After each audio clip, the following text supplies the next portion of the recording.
Dagsa ng mga pasahero sa undas, pinaghahandaan na ng mga kumpanya ng bus sa Dagupan City. Silipin sa report. Alas 8 pa raw ng umaga nagsimulang bumiyahe si Ginang Yolanda.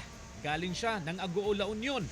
Pangatlong sakay na raw niya ang pagpunta sa Masinloc, Zambales. Okay naman po ang biyahe namin. Saan ba kayo pupunta, ma'am? Sa Masinloc na po. Handa na raw ang mga kumpanya ng bus sa dagsa ng mga pasahero sa nalalapit na undas. Asahan daw na sa Biyernes, October 25, mararamdaman na ang buhos ng pasahero sa mga terminal. Posible raw na papalo hanggang 3,000 ang bilang ng mga pasahero kada araw.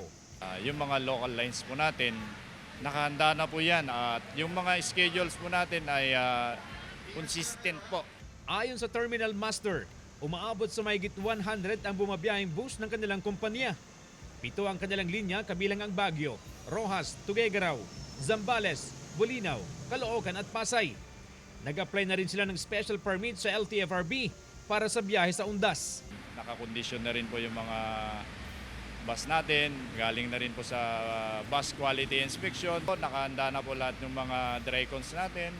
Nakakondisyon na rin po sila. Posible magtatagal hanggang November 4 ang dagsa ng mga pasahero.